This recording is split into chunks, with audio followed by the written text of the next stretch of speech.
Welcome to Flipping Rich. Peter, today we're going to be talking about the difference between off-market and on-market deals, right? What are the difference between the two? What does that even mean? So my first question, what is off-market and what is on-market? Well, it actually sounds exactly the way it is. On-market means it's being marketed, right? It's being marketed by a real estate agent. It's being marketed by another investor. It's being marketed by a system like Zillow. Means the seller has already made a decision to sell the property. Off-market is exactly what it sounds like also. Means the seller has not yet made a decision to sell their property, which, by the way, and I know we're going to get into it, it's all about off-market deals for us as investors. Got it. Well, since we're talking about that, we're talking about on market. Like, I know you said one of the ways to sell your property on market would be through a real estate agent, right? Real estate agents use a service called MLS, which stands for Multiple Listing Services. What is the MLS? Like, what is that? Well, I mean, if you think about it, if you're a real estate agent, right, and you're selling a house, you got to let people know about it, right? Well, the good thing for a real estate agent, in reality is a good thing for buyers too, is there's actually a national service out there, and it is called MLS, Multiple Listing Service. And what realtors do is when they get a property listed, they literally put it on this service. The key to this, it gets massive exposure. See, if I'm a seller of a property, right, probably one of the top reasons I'm going to go with a real estate agent as opposed to selling it myself, it's all about exposure, right? There's nothing that at least that I'm aware of, and there really is nothing, at least at this point in the marketplace, that'll give a property more exposure than the multiple listing service. I mean, it's safe to say that once something hits MLS, the world has access to it. Yeah, and with the MLS too, it aggregates that information to all the websites, like your Zillows, your Realtor.coms. I think it's like 78,000 websites it aggregates to.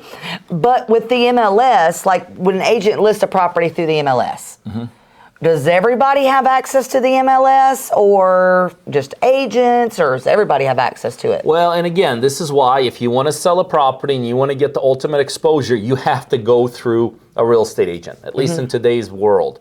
They only have access to it. That's kind of the thing that the realtors have come up with themselves. The board of realtors come up with it, and they've monopolized it. Very smart for them, not too great for us as sellers. So the only way to get to the biggest database out there, the only way to get to something that's going to expose your property literally to the whole world is through a real estate agent. And so not only do they have the ability to list a property on there, they're the only ones who have access to see deals that are on there. Man, you know what's crazy? Like used to some of these auxiliary websites like we use as investors, we use these websites to kind of get around doing the same thing that the MLS does, because a lot of these websites actually did have access to the MLS. What's crazy, and Zillow used to have access to the MLS too. What's crazy is in the last couple of months, they've taken away that access. So not even Zillow, not any of these websites have direct access to the MLS. So you're not seeing what's sold in the last 30, 60, 90 days. And that really matters. I mean, it really matters. The price of your comps could be completely different, right, as things go up in emerging markets. So that's why I love the MLS. And I'm not a licensed individual, but if I was going to be, like, that would be the reason, is just so that I could have complete access, to the MLS. Well, if you think about it, just to piggyback off of that, it's, what the board of realtors, they protect the realtors, they organize the realtors, they serve the realtors. The bottom line is their client really is the realtor. So absolutely, they're going to make that they built it to this ginormous service, right? And you better believe it, they're going to make it exclusive as possible. Can't say you blame them, right? Oh, no, absolutely not. I mean, I definitely don't blame them. Well, so that's an on-market deal, right? So something you list with a real estate agent. Also, an on-market deal too, I would kind of consider something for sale from a home, like from another wholesaler. Would you consider that on market? Yeah, absolutely. See, a lot of times people do not distinguish off-market to on-market based upon its very strict definition.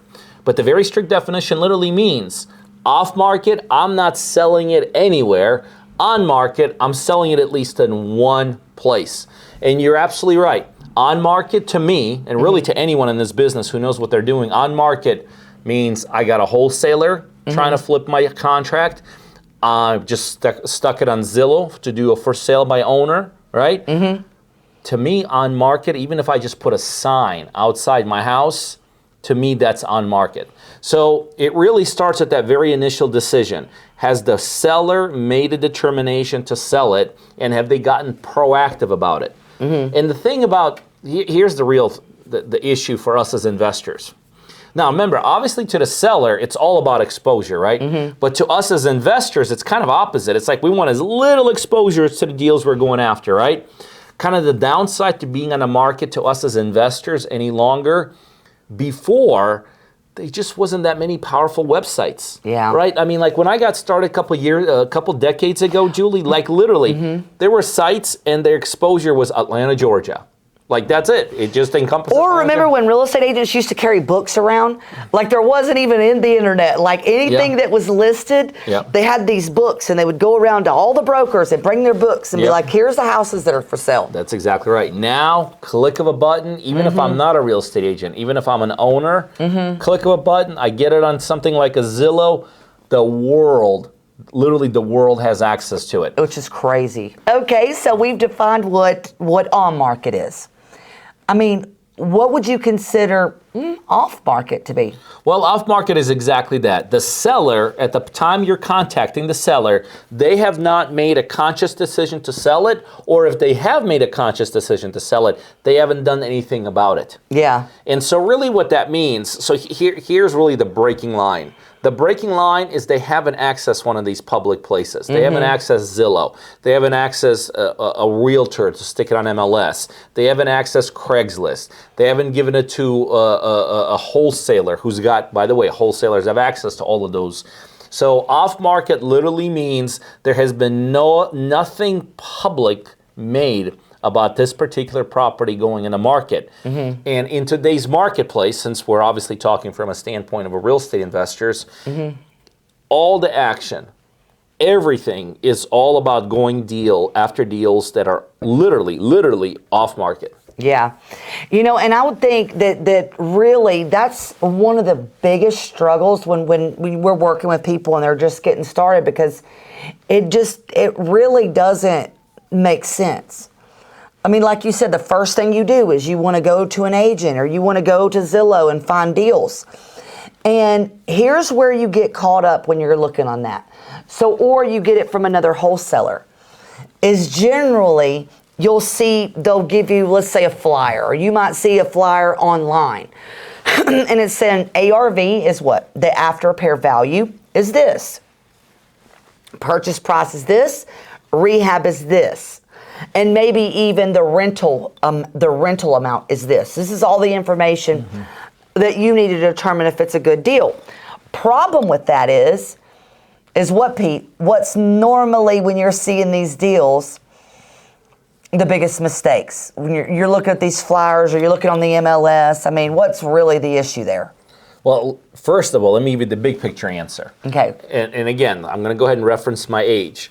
I've been in this thing for 2 decades. I don't know if you have. I've never seen a flyer that has bad numbers on it. Me neither. So the reality is the biggest problem with these is most of these numbers, unfortunately, are not 100% accurate. Yeah, not because they're trying to lie. Maybe they don't even understand, That's comps. Exactly right. Well, because in real estate, there's no standards like that, right? Like if you're an engineer and you're building a stadium or you're building a house, there's standards, right? Like a certain angle is a certain angle, right? Certain dimension, a certain dimension.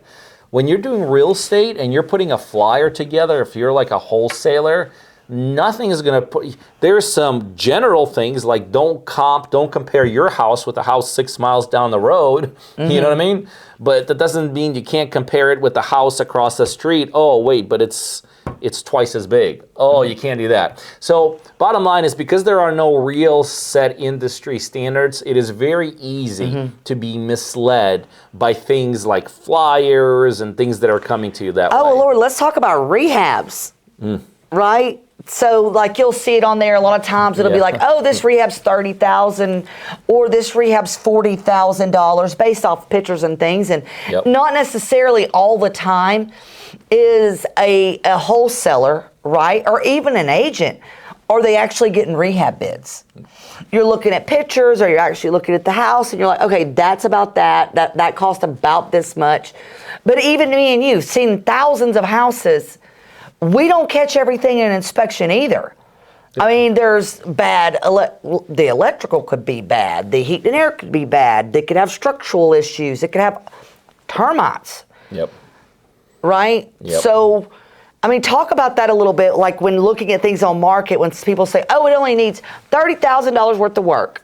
Sure. Well, look, this is the way I look at it, and here's the reality of it is, it's not their responsibility. No. They're not buying that house. No, it ain't their responsibility. It's not their responsibility. They're not buying their house. It's their opinion, I suppose. It's their opinion. You know, and you and I have wholesale plenty of deals, and you and I both know that when we're fixing and flipping, we're doing a lot more due diligence on the rehab than if we're wholesaling a deal. Mm-hmm. You know what I mean? Because here's the other thing, and by the way, there's nothing wrong with that. No. There's nothing wrong with that, because for a lot of factors, one of the biggest factors is when you're wholesaling a property or when you're presenting a property to someone else, I don't know what that person's going to do. Like you and I, in our world, may spend $30,000 fixing it. And you and I both know a $30,000 rehab to someone could look at that exact same property and say, you know what, that's really a $60,000, and neither one of us are wrong. Yeah. Yes, we could do a $30,000 rehab, bring it to this standard, and this individual could do a $60,000 rehab and bring it to that standard. Or even less. What if the back end strategy is not to buy, fix, and sell? That's right. What if it's to buy, fix, and rent? That's right. In that case, maybe you're not spending the same kind of money. You're not having to meet certain criteria. So what's the big deal? Just getting everything rental ready, because you know it's turnover with carpet, it's turnover with flooring and paint. So using that high quality paint, using that high quality flooring may not be something you want to do. So, I mean, I guess you're right. It's really all in the eye of the beholder and what you're doing. Well, and this is another reason why we teach and why we partner with people and we show them how to get off-market deals. Mm-hmm. Because when you're getting on-market deals, you kind of have to go with whatever that other person brings to you. Meaning, if somebody's bringing to you a deal, let's say I'm a wholesaler and I put a property under contract for $80,000, right? Mm-hmm. And when you and I go through our whole due diligence, no, that doesn't work with $80,000. It works at $60,000. We're stuck because you have it tied up for $60,000.